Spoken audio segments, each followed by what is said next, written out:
Hey, so a few days ago, while I was writing the script of my video on Tiberium, I was rethinking about something. A console game that many people may not remember called Tiberium. And I was like, EA, how the fuck could you miss this? Seriously, and I don't want to be mean, but I'm asking you the question again. How the fuck could you miss this? In 1998, EA bought Virgin Interactives alongside its subsidiary, Westwood Studios, the mind behind the Command & Conquer series and other great games. Late to June 2000, and killed it. In March 2003, Westwood Studios would come to close its doors alongside EA Pacific's into EA Los Angeles, every current project being cancelled automatically. The first version of Command & Conquer 3 named Incursion, and the second based FPS on the Command & Conquer franchise, simply titled Command & Conquer Renegade 2. Nothing big being done, most of the work being to pre-production. If you don't know what pre-production is, before entering the development process of a game, a bunch of people, game designers, scenarists, or concept artists would meet in a small group to craft the basics and bases of how the game could be, will be, and how it will look. Renegade 2 went through two different builds. The first one drafting connections to Tiberium Down from Red Alert 2 as would Red Alert 1 to Tiberium Down, focusing in a shaded world where you would be a scavenger rising from the ashes of the collapsed Soviet Union that is just about to become the Brotherhood of Nod. In the name of Cain! Cain lives! However, this idea was all scrapped, in favor of a universe setting in the post-Yuri's Revenge in the Red Alert 2 timeline, where you would play as a rogue Soviet commander from the Romanov dynasty, attacking America to avenge the honor of his blood relatives. This is Sam. Big Russian missiles coming! Anti-tank stock! Come here!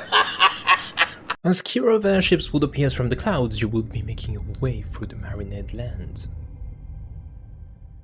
Though with the recent release of a certain Battlefield 1942, the game will be cancelled, EA fearing that Renegade 2 would be taking purchases from the newly released Battlefield franchise. As Renegade 2 would be a second attempt to bring the franchise to the FPS genre, a few others will be made, but sadly won't be passing the pre-production stats before being canned. But would it be all? Take them out!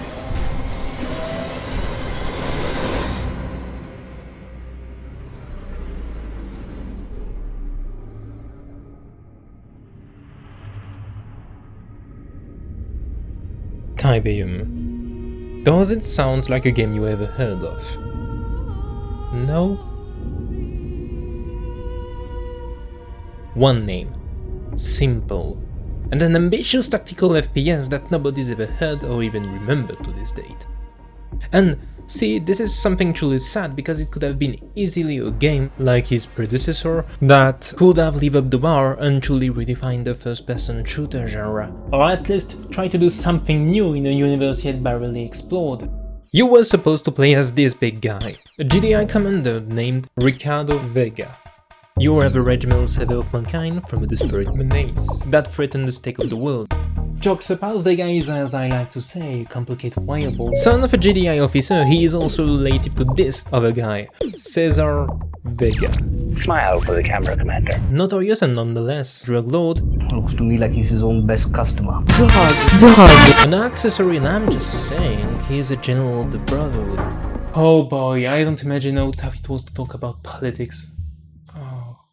And I'm breaking the fourth wall here, I found a quite delicious anecdote around Mr. Vega. He has a freakishly large head, which caused him, I quote, equipment issues. I would rather say that's something I would have liked to see. But let's go deeper.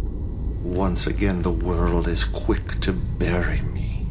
Tiberium, following the events of Tiberium Wars, we would have been projected 11 years after the third Tiberium War in the very year of 2058.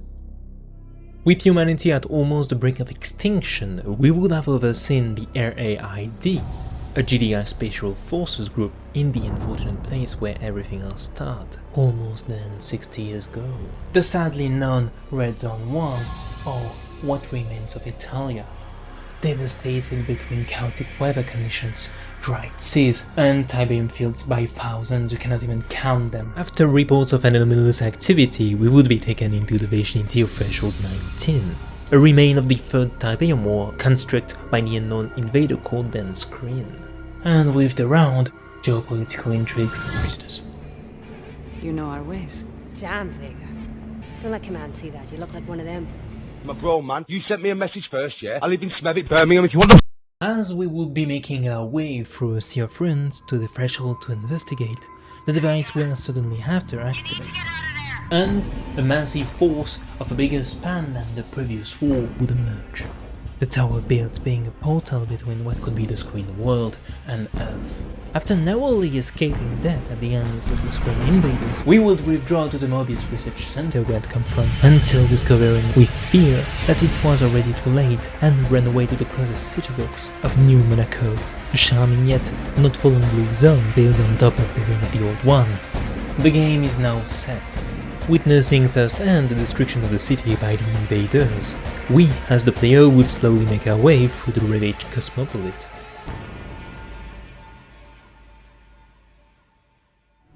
Infantry. Yes, sir. Reposition. Restart point, sir. As a commander on the ground, Tiberium let you take the world and its surrounding through squad tactics, with some juicy RPG elements, as it asks you to be very careful in your decision making if you want to gain the upper hand. Tiberium is not a dumb shooting kind of FPS. Instead, it would have let you choose how you want to play in skirmishes that would have given you choices.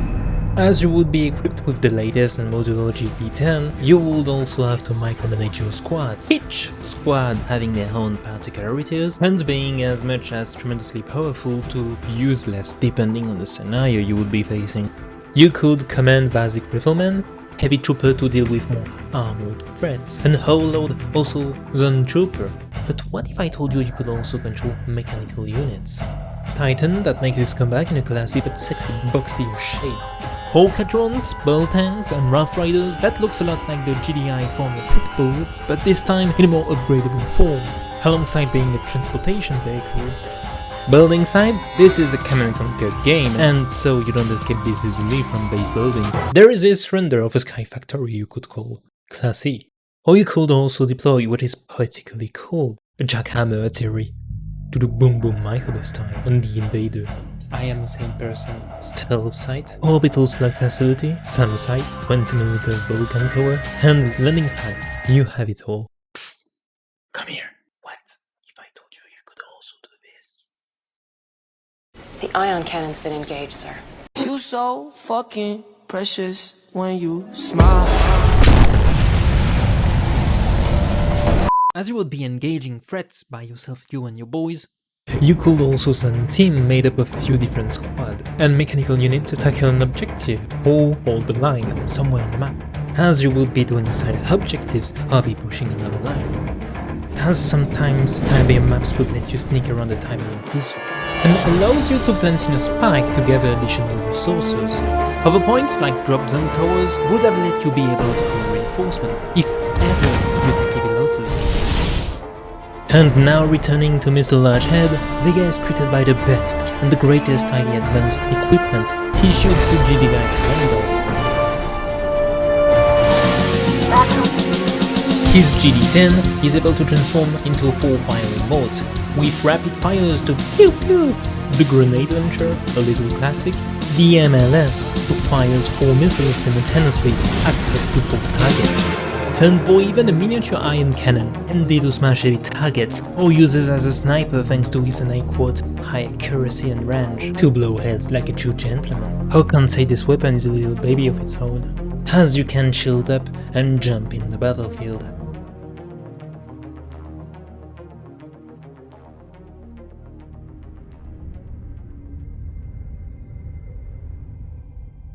During our quest to accessory save mankind from its sudden total extinction, Tiberium as Tiberium BS count us first from your mate Miss Gallagher. Vega, I'm back in one piece, right? Calling you Pukeman? Oh, que poésie. Or McNeil, now wartime hero, and incidentally making Tiberium Sun non-canon. As we would make progress in our journey, we would come to encounter small people, workers and miners, poor who for the rich, corrupted and mostly greedy corporate members of the now massive empire that has become the Brotherhood of Nod. A face yet unseen of the Brotherhood in the Tiberium lore, as they used to be depicted as a Catholic religious movement. Maja being an enigma of its own and unknown to many. The only thing we know about her, for those who are a little familiar with the Tiberium universe, is that she would have been an informant of the good old MacNeil. Yet, remaining faithful to her beliefs, as she works for both camps, assuming in another hand the function of priestess, close to her brothers and sisters of the Brotherhood. Not to say it would have been an effective approach to get to know more of the Brotherhood, as a character who grew up in a family fit through different convictions. Diving in the copper seduction of Nod, and learning more about their cult and beliefs would have been a cool and enriching experience. Tiberium has some sort of beauty. Something a little off. Sure, it's pretty clear that Tiberium was a hell of an ambitious project, but hell, this is impressive stuff, especially for 2007 and 8 era.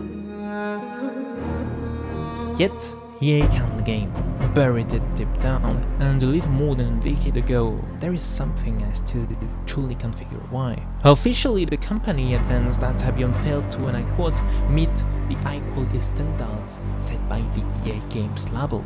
And I'm sorry, there is something wrong. If one of these games fill the high-quality standards set by EA, I think we don't have the same definition of quality. It feels like EA doesn't understand the IP they hold, and Tiberium was just a wasted potential. And I'm not just talking about TNT, I'd like to be proven wrong on that point. I have a little story for you guys. When the development team started working on this project, they started writing what they called the Tiberium Bible. So the game would rest on the powerful mythology, as Tiberium as a franchise had a already pretty rich lore. If I may quote, "It is not Star Wars or The Lord of the Ring, but we wanted to build a consistent universe." And to add more credibility, they even call out scientists of the MIT to better understand the fictive Tiberium they were working on, or try to give it more personality. That stuff, this is serious attention to details. See, the guys and girls took their job very seriously, as they truly were a team of passionate, who wanted to expand this amazing universe. I was reading through pages and pages of comments and the gameplay's videos of Tiberium, and I was happy to not be the only one who thought all of this wasn't fair. As much as I would love to see a new RTS instance in the Command & Conquer franchise, I can and could understand that it could not be a thing. See, we cannot deny this is a very niche genre, as unpopular on the nowadays video game landscape. But you cannot force people playing games they have no interest on. But you see, this is also with this kind of flouts we kill the opportunity to relaunch a genre that once was building the computer world alongside others. EA actually released a pretty good remaster of the first Command & Conquers. And they are actually pretty open to community standalone and free games. Is EA drunk? Are they actually listening? Well, I hope so. After 12 years of silence, this could be the time to make another entry and make ourselves a new name for a new generation of Command & Conquer. I would prefer to see a new Tiberium than no Tiberium at all. This is a universe I so deeply love, and I think this could be a good thing to expand the franchise in a new genre. Because Tiberium is a universe with a such a deep lore, They have abandoned us, my child. and a long timeline, there would be no many issues translated in a new, fresh instance. As a RPG maybe, an adventure game, a tactical FPS or TPS with large-scale battles, or even a VR game. Seeing the Tiberium world in all of its majesty, fighting alongside brothers and sisters of the Brotherhood, exploring in your own the vast yellow zones. Set your foot in the hostile and vertiginous red zones, or stop by the heart of the world blue zones, and their extravagant insanity where everyone is living in their own bubble. Where computers or consoles of the past would have limited hardware, today we can craft and give birth to crazy detailed worlds. With EA flexing with their new high-end engine for the new generation of hardware, that could be not too small. but a huge opportunity to bring back refreshing IPs. Tiberium as a vast universe, and Command & Conquer as a franchise is tremendously rich that the opportunities to make any kind of games or experiences are less. I'm biased, okay. But it's a pretty cool universe that I believe is worth of your attention. Many people never heard or forgot about this game, and I thought it would be a good thing to lean on this game, and by extension the concept expansions of the CNC universe. Command & Conquer is not something of the past. Command & Conquer still lives. If you are new to the franchise, I hope I make you discover something new and good to you. Subscribe, like and share this video. This is Saji, signing off. That camera's still running.